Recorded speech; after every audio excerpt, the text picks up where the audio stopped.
দ্বিতীয় মুক্তিযুদ্ধ, এই দ্বিতীয় মুক্তিযুদ্ধে একটা শহীদ পরিবার আমার কাছে আর্তনাদ জানিয়েছে যে মানে এদেরকে দেখলেই যে কোনো মানুষের অন্তরাত্মা কেঁপে উঠবে যে এদের বাবা এই দুনিয়া ছেড়ে চলে গিয়েছে ঘাতকের বুলেটের আঘাতে। বুকের মধ্যে গুলি লাগা মেরুদণ্ডের মাঝখান দিয়ে বেরিয়েছে। এদের দুইজনকে আমি যে ক্যাটাগরিতে রাখবো ওই ক্যাটাগরিতে বছরে একজনের পিছনে আমাদের 2 লক্ষ টাকা খরচ হবে।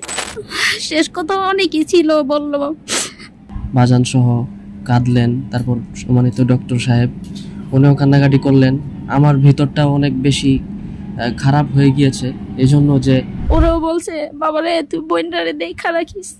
ঢাকার মধ্যে একটা জায়গা দরকার আর একটা বিল্ডিং করে দেওয়ার দরকার। আপাতত একজন যদি একটা বড় জায়গা দেয় কিনে তারপরে কেউ একটা বিল্ডিং করে দেয় তাহলে এদেরকে আমি আরো সুন্দর করে সুন্দর পরিবেশে লালন পালন করতে পারবো। অনেক অনেক দুঃখ প্রকাশ করছে, তুমি আমারে মাফ করে দিও। আমিও মাফ চাইছি, মানে ও বুঝতে পারছে যে ও বাঁচবো না, আমি বাঁচবো না, তুমি আমারে মাফ করে দিও। স্বপ্নে দেখা দিচ্ছে যে এই ঘরে আমরা ঘুমাই, আব্বু এসে বলছে রাত্রে আম্মুরে ডাক।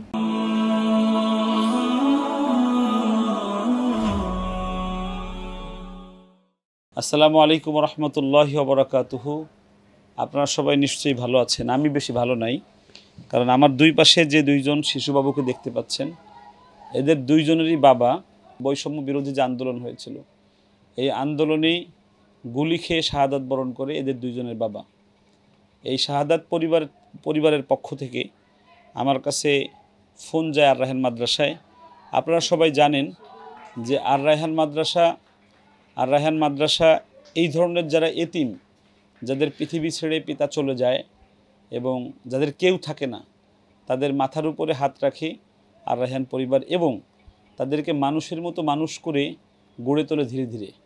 আমরা এরকম 150-র উপরে এতিমকে আমরা লালন পালন করতেছি আপনাদের কারো কোনো সাহায্য ছাড়া, কোনো ফান্ড কালেকশন ছাড়া। এটা আর রায়হান পরিবারের, আর রায়হান মাদ্রাসায় যে টাকা যতটুকু লভ্যাংশ হয় তার সিংহভাগ টাকা দিয়ে আমরা এই এতিমদেরকে আমরা লালন পালন করি।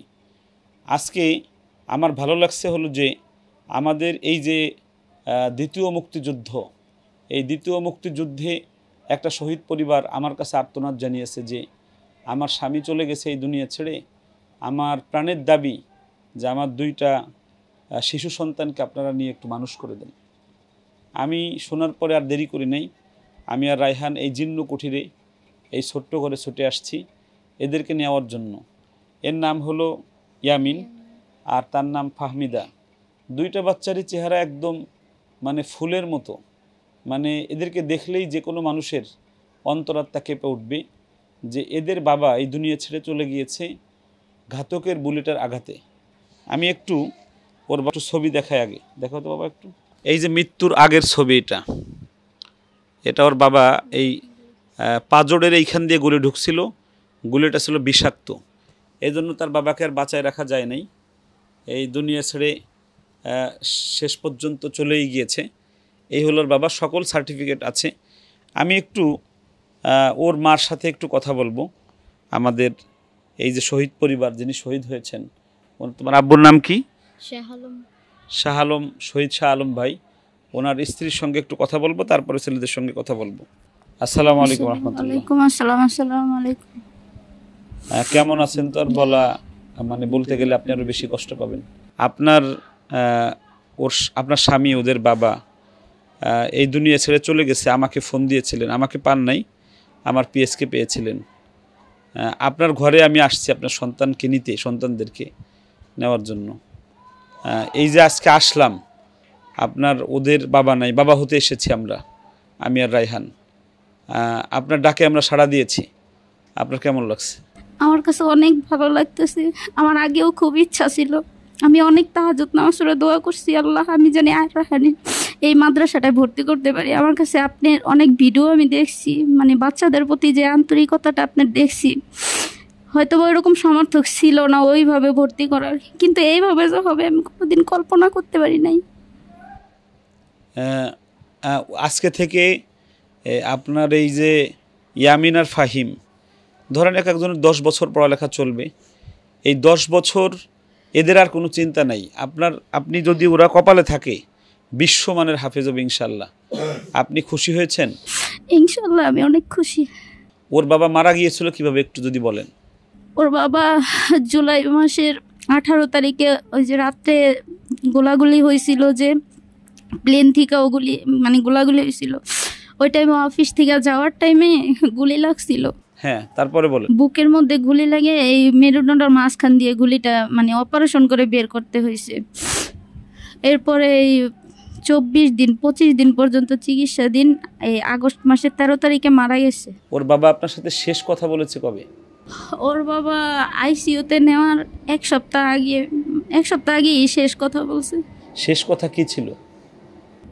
শেষ কথা অনেকই ছিল, বললো হসপিটালে তো ওর পায়খানা প্রস্রাব আমি পরিষ্কার করতাম, ওর পাশে কেউ ছিল না আমি ছাড়া। এই 25 দিন পর্যন্ত ওর পাশে না ছিল ওর ভাই, না ছিল ওর বোন, না ছিল বাবা, না ছিল মা, কেউই ছিল না।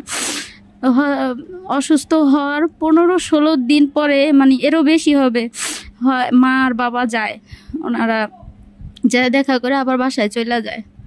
এরপর অনেক দিন পরে একটু বড় ভাই যায়, 10 মিনিট বৈশা আবার চলে যায়। তো এই 25 দিন পর্যন্ত আমি একটা মহিলা মানুষ হয়ে দৌড়াদৌড়ি হসপিটালে, প্রত্যেক দিন টেস্ট হইতাছে, প্রত্যেক দিন খুবই কষ্ট আমি করছি, তারপর আমি পারি নাই। পরে ও দেখাই বলতাছে যে শিল্পী, তুমি যে কষ্ট আমার জন্য করতেছো, মা বাবা এরকম কষ্ট করে না। অনেক অনেক দুঃখ প্রকাশ করছো, তুমি আমার মাফ করে দিও। আমিও মাফ চাইছি, মানে ও বুঝতে পারছে যে ও বাঁচবো না, আমি বাঁচবো না, তুমি আমার মাফ করে দিও। এই এদের ব্যাপারে কি বলে গেছে? এদের ব্যাপারে তো বলছে যে এদের তুমি মানুষের মতন মানুষ করো। ওরাও বলছে বাবারে তুই বোনটারে দেখা রাখিস, বলছে বাবারে তুই বোনটারে দেখা রাখিস। আমার এই ছেলেটা বাসায় নাই, আমার বাসায় আছে কম্বল, লুঙ্গি, যা আছে সব আইসিইউ থেকে আনছে, আয়না জড়ায় ধরে কাঁদতাছে, বলতেছে এগুলো আমার আব্বুর চিহ্ন, এগুলো আমি কারোরে দিব না। আম্মু বালিশ যা আছে কিচ্ছু ফলাবো না, সব আমি বাসায় নিয়ে যাবো, তুমি এগুলো কিচ্ছু বলাবো না। এই ছেলেটা মরার পরে 7 দিন পর্যন্ত মনে হয় কবরস্থান থেকে আসে নাই। ওরে এই দেশে কবরস্থানে দেশে নিয়ে গেছে, পরে মেম্বার দেখছে, দেখা ওরাতে 500 টাকা, ওরাতে 500 টাকা দিছে, দুজন 1000 টাকা দিছে, 1000 টাকায় আমার কাছে দিয়ে দিছে। দিয়া আমার বলতেছে আম্মু খেজুর গাছ লাগাইলে নাকি আব্বুর সব বেশি, তা আমি খেজুর গাছ আনবো, তুমি আবার টাকা দাও। তো ওরা যা টাকা দিছিল আমি ওরা দিয়ে দিছি। বলছে ওর বাবা কি মৃত্যুর আগে কোনো সময় এই হাফেজ বানানো বা মাদ্রাসায় পড়ানো বা? হ্যাঁ, এরকম ইচ্ছা ছিল, মানে বলছে যে ও জানি আলেম হয়। আমাদের মাদ্রাসার কথা কিছু বলেছে? হ্যাঁ, বলছে যে খুব ভালো একটা মাদ্রাসা দিবে, আর আমার এটা ইচ্ছা ছিল যে আমি আপনাদের মাদ্রাসায় পড়াবো খুব। পরে এই খেজুর গাছ 800 টাকার গাছ লাগাইছে, আইনা ফুল গাছ, অনেক রকমের গাছ আইনা লাগাইছে আমার বাচ্চাটা। এখন আজকে থেকে আমি যতদিন বেঁচে থাকবো রায়হান, ততদিন পর্যন্ত, এমনকি এই যে মেয়েটার বিবাহ শাদী পর্যন্ত আমরা দেবো ইনশাল্লাহ। আপনি খুশি হয়েছেন? ইনশাল্লাহ। আপনি দোয়া করবেন আর রায়হান মাদ্রাসার জন্য, আর রায়হান পরিবারের জন্য। ইনশাল্লাহ আমি সবার জন্য দোয়া করি, আপনার ছেলে যেন এই আর রায়হান পরিবারের দায়িত্ব নিতে পারে ইনশাল্লাহ। ইনশাল্লাহ। আসসালামু আলাইকুম আব্বা। ওয়ালাইকুম আসসালাম। তোমার নাম কি? ইয়ামিন। বাবাকে অনেক ভালোবাসতে? জি। তোমাকে কিছু বলে গেছে? আম্মুর কাছে বলছি। তুমি কি মানে বাবার জন্য হাফেজ হবা? জি। দুষ্টুমি করবা না তো? না। বাবার কাপড় চাপড়গুলো কোথায়? রামপুরা। সব রেখে দিছো? হ্যাঁ। বাবার কথা মনে পড়ে? জি। শেষ বাবার কোন স্মৃতিটা তোমার মনে পড়ে বেশি?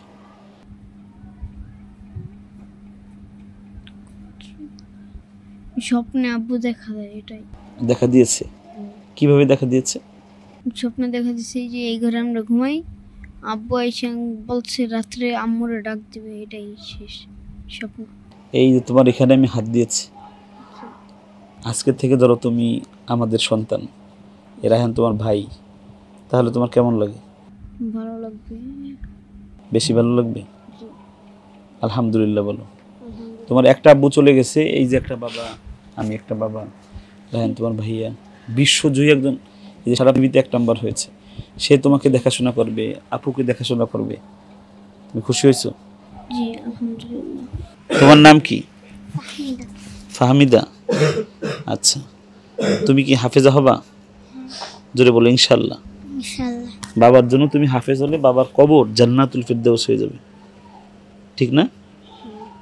আজকে থেকে তুমি আমাদের আর রায়হান পরিবারের সন্তান, ঠিক আছে ইনশাল্লাহ। তোমাকে আর রায়হান পরিবার তোমাকে কাপড় দেবে, খাওয়াবে, তোমাকে পড়াবে, তোমাকে অনেক বড় হাফেজা বানাবে ইনশাল্লাহ। বলো। আমাদের সাথে আজকে একজন ডাক্তার এসেছেন, চোখের ডাক্তার। আমাদের এই ভাই আমাদের মাদ্রাসায় 2000 ছাত্রছাত্রী এবং গার্ডিয়ানদেরকে সম্পূর্ণ ফ্রিতে দেখে। আজকেও প্রায় 20-30 জন রোগী এনে দেখে এসেছেন। উনি চোখের ডাক্তারদের ভিতরে আমার কাছে মনে হয় শ্রেষ্ঠ ডাক্তার বাংলাদেশের। তো ডাক্তার মনির সাহেব, উনি আমাদের জামাতের রাজনীতির সঙ্গে যথেষ্ট জড়িত আছেন এবং জামাতের ইয়ানাতকারী একজন ডাক্তার। তো ভাই আমার সঙ্গে আসতে দেখতে আমি দেখছি ভাই কাঁদতেছে যখন আপা কথা বলতেছিলেন। একটু কথা শুনতে চাই। এই ধরনের শহীদ পরিবারের সন্তানের পিছনে আজকে আমাকে ডাকছে, আমাদের আলেম ওলামারা এসে এই শহীদ পরিবারের সন্তানকে মানুষ করে দিচ্ছে। আর রায়হান পরিবার বা আমরা পাশে আছি, এই বিষয়ে একটু আপনার কথা চাই। জি আলহামদুলিল্লাহ। আসলে কাইম ভাই, আপনার এই কাজের এই তৎপরতা দেখে আমি খুবই আনন্দিত, এত মুগ্ধ আপনার প্রতি। আপনি এই ফ্যামিলিতে আইসে এদের মাথায় হাত দিয়েছেন, এদেরকে পথ থেকে আলোর দিকে নিয়ে যাচ্ছেন, বাবাকে জান্নাতে নেওয়ার জন্য একটা রাস্তা করে দিচ্ছেন। এটা দেখে আমি সত্যি আশ্চর্যান্বিত হচ্ছি এবং আমার কলিজা ছিঁড়ে গেছে। আপনি খুব একটা ধনী মানুষ না, কিন্তু এত বড় আপনার মন আমি বলে শেষ করতে পারবো না। আর এতিমদের জন্য আপনি এত তৎপর, এটা দেখেও আমার খুব ভালো লাগছে। আমি দোয়া করি আপনাকে এবং আর রায়হান পরিবারকে, আল্লাহ যাতে আপনাকে। আমি কিন্তু এদেরকে চিনিও না। আমাকে ফোন দেওয়ার সাথে সাথে আজকে আমি একটু বলে রাখি, আমার আহলিয়ার, আমার পরিবারের আজকে ডাক্তার দেখানোর কথা, গাড়ি নিয়ে যাওয়ার কথা। আমি তাদেরকে সিএনজি দিয়ে পাঠাই। এটা আপনি দেখছেন, আপনি প্রতিবাদও করছেন যে গাড়ি এখানে নেওয়া ঠিক না। আমি ওদেরকে নেওয়ার জন্য কিন্তু আমি মূলত এই গাড়ি কেনার সময় বলছিলাম যে এটা ব্যবহার হবে এতিমদের পিছনে। যে এটাতে আমি দেখলাম যে আজকে আফা যে সময়, এই সময়ে আমাদের গাড়ি আনাটা কোনোভাবে ঠিক হয়নি। আমি আপনাকে বলছি যে গাড়ি আলাদা একটা নেন, আমি প্রয়োজনে টাকা দিব, বলছি কিনা? বলছিলেন।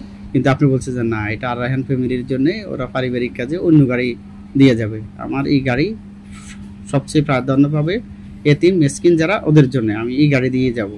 এটা শুনে আবার ভালো লাগলো। আর এখন এত একটা জায়গায় আসছেন যেখানে গাড়ি ঢোকে না, কোনো বসার, হাঁটার, চলার কোনো পরিবেশ নেই। এর মধ্যে এখানে এই জীর্ণ শীর্ণ কুটির ঘরে আপনি সবার আগে এসে নিজে বসে পরিবেশ করে দিয়েছেন আমাদেরকে বসার জন্য। ওদের সাথে এত সুন্দর করে কথা বলছেন, গায়ে হাত দিয়েছেন, মাথায় হাত দিয়েছেন, বুকে জড়িয়ে ধরছেন, মাথায় চুমু খেয়েছেন। এটা আমি আসলে মানে ভাষায় প্রকাশ করতে পারবো না। আসলে আমি ডাক্তার না হয়ে আপনাদের মতো আলেম হলে মনে হয় যেন আমার জীবনটা ধন্য হতো। আর আপনাদের সাথে আমার সামান্য একটু সুসম্পর্ক রাখতেছি একটাই উদ্দেশ্যে, যে জীবনে যদি কোনো কিছু আল্লাহ না পায়, যাতে একটু এতটুকু বলে যে আর রায়হানের যে পরিচালক মুফতি কাইম বাদশার সাথে আপনি গেছেন, এর বিনিময়ে আপনাকে মাফ করে দিলাম। আমি শুধু এতটুকু প্রাপ্তির আশা আপনার পিছে সবসময় ঘুরি। আর আপনার এই কাজের, আমি তো পৃথিবীতে অনেক বড় ধনী লোক দেখেছি, আমার দেশে অনেক ধনী বড় লোক, শিক্ষিত, অনেক কিছু দেখেছি, দানবীরও নাম শুনছি, অনেক কিছুই শুনছি, এত বাস্তবতা আপনার মাঝে আমি আর অন্যদের মাঝে আমি কখনো দেখিনি। আল্লাহ সুবহানাহু ওয়া তাআলা আপনার এই কাজগুলোকে কবুল করুক। আমি এই কাজগুলো করি একটা কারণে, যারা দেখেন আর কি, আমি ভিডিওগুলো তৈরি করি জন্য। রাসূলুল্লাহ বলেছেন, এই যে ফাহমিদা, ওর বাবা এই দুনিয়া ছেড়ে জলজান্ত গুলি খেয়ে মারা গিয়েছে ঘাতকের বুলেটে, এর মাথায় যে হাত দিয়েছি, আল্লাহ রাসূল বলেছেন এরকম এতিমের মাথায় যে হাত দেবে তার পাশে স্বয়ং আল্লাহ এসে দাঁড়িয়ে যায়। আমি মূলত এটাকে বিশ্বাস করি এবং এই বিশ্বাসেই আমি এদের পিছনে আমি দৌড়াই। না, আপনি আলহামদুলিল্লাহ কত হাজার হাজার ছেলে পড়াশোনা করতেছে, আমি দেখতেছি কত এতিম ছাত্র আপনি দেখাশোনা করতেছেন। মাদ্রাসা থেকে বের হওয়ার সময় জান্নাতের পাখিগুলো যখন আপনাকে জড়িয়ে ধরে আপনি চকলেট দেন, এটা সেটা দেন, এটা দেখে তো আমি আশ্চর্য এবং বাস্তবতা দেখেও আসছি। আর এই কাজে যে আপনি কি স্বাদ পাচ্ছেন, এটা আমি মনে হয় আমি বুঝি না, এটা আপনি স্বাদটা আপনি ভালো বলতে পারবেন। তবে আমি খুব অভিভূত হই, আমি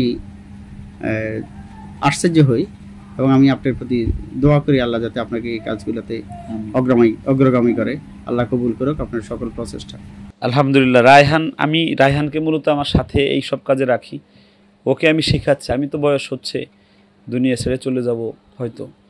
আমার কাজগুলো যেন রায়হানরা বা আমার পরবর্তী যারা আছে তারা যেন এই ধরনের এই জাতীয় কাজগুলো যেন সুন্দরভাবে করতে পারে। রায়হান, আমরা একটা নতুন অভিজ্ঞতা, সেটা হলো যে আমাদের দেশের জন্য শহীদ হয়েছে আন্দোলনের মধ্যে গুলি খেয়ে আমাদের এক ভাই, তার শহীদ পরিবারের সন্তানকে আমরা নিতে আসছি। ওরা তোমার ভাই হবে, তোমার কেমন লাগতেছে? আমার অনেক ভালো লাগতেছে এবং নিজের কাছে অনেক গর্ব মনে হচ্ছে যে একটা পরিবারের কর্ণধার যিনি থাকেন বাবা, সত্যিই উনি ওনার বেঁচে থাকাটা অনেক বেশি উচিত নিষ্পাপ ছেলে মেয়েদের জন্য।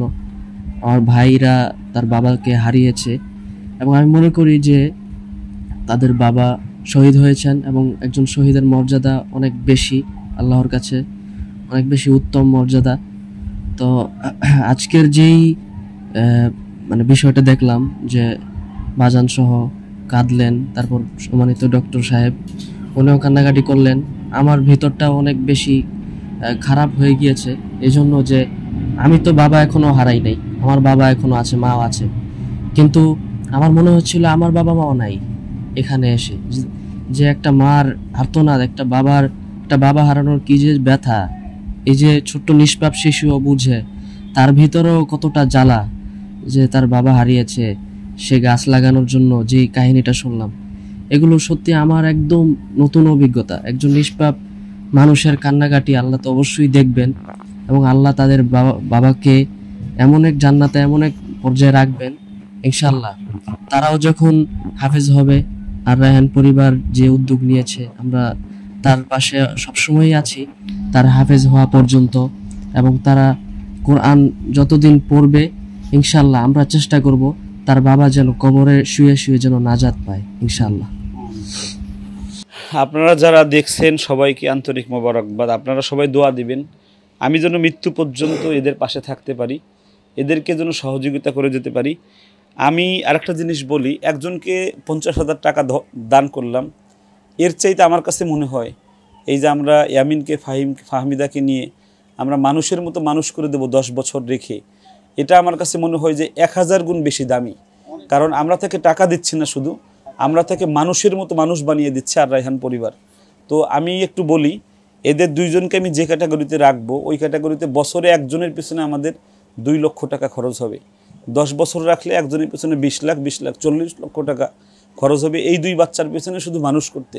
তো আমি মনে করি যে এই টাকাটা আমি ব্যাংকে ডিপোজিট করতেছি আল্লাহর ঘরের জান্নাতের জন্য।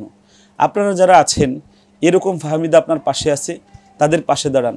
বাংলাদেশের যে প্রান্তে হোক, যদি এরকম কোনো বাচ্চা মারা যায়, বাচ্চার বাবা মারা যায়, পিতামাতা দুজন না থাকলে আমি সম্পূর্ণ ফ্রি পড়াই। একজন মারা গেলে অর্ধেক নিয়ে পড়াই।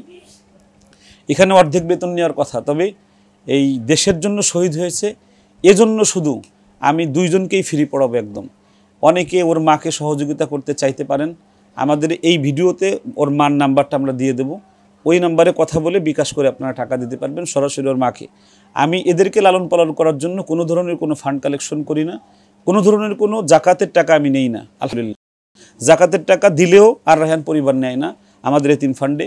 হ্যাঁ, যদি কেউ অন্য টাকা সেদে এসে দেয় তাহলে সেটা আমরা যাচাই বাছাই করে আমরা নিতে পারি। তবে আমি একটু বলি, এই রকম এতিমদের জন্য আমি একটা বড় এতিমখানা বানাতে চাই, যেখানে 1000 এতিম একত্রিত হয়ে পড়তে পারবে। ঢাকার মধ্যে একটা জায়গা দরকার, আর একটা বিল্ডিং করে দেওয়ার দরকার। আপাতত একজন যদি একটা বড় জায়গা দেয় কিনে, তারপরে কেউ একটা বিল্ডিং করে দেয়, তাহলে এদেরকে আমি আরও সুন্দর করে সুন্দর পরিবেশে লালন পালন করতে পারবো। আল্লাহ আপনাদের সবাইকে ভালো রাখুক, সুস্থ রাখুক, নিরাপদে রাখুক। আমাদের দেশের সকল এতিমদের মাথায় যারা ধনী আছে তারা সবাই হাত বুলিয়ে দিক, তাদেরকে পিতার স্নেহ মায়ের ভালোবাসা দিয়ে বড় করুক। আমি এই ফাহিমার এই ইয়ামিন কোনোদিনও বুঝবে না ওদের বাবা নেই, এমন ভালোবাসা দিয়ে আমি এদেরকে বড় করব। আমার ভালো লাগছে যে এর বাবা মারা যাওয়ার আগে থেকেই ওর পিতামাতা আমার কাছে পড়াতে চাইতো, মারা যাওয়ার পরে আজকে তা এতিম হয়ে আমার কাছে যাবে। ওর মা কাঁদতেছিল, ওর বলতেছিল এভাবে এতিম হয়ে আমার সন্তান আপনার কাছে যাবে, আমি চিন্তাও করি নাই। তবে এতিম হওয়ার পরে আপনি আমার বাচ্চাকে নিয়ে যাচ্ছেন, আমার জীবনের সবচেয়ে বড় সুখ। আমি ওর মাকে সুখী বানাতে চাই, ওর বাবাকে কবরের মধ্যে এদের কোরআন পড়ায় আমি সওয়াব রেসানি পাঠাতে চাই। আল্লাহ সবাইকে ভালো রাখুক, সুস্থ রাখুক, নিরাপদে রাখুক। আসসালামু আলাইকুম ওয়া রাহমাতুল্লাহি ওয়া বারাকাতুহু। আর রায়হান ইন্টারন্যাশনাল মাদ্রাসা একটি আন্তর্জাতিক কোরআনিক শিক্ষা মিশন।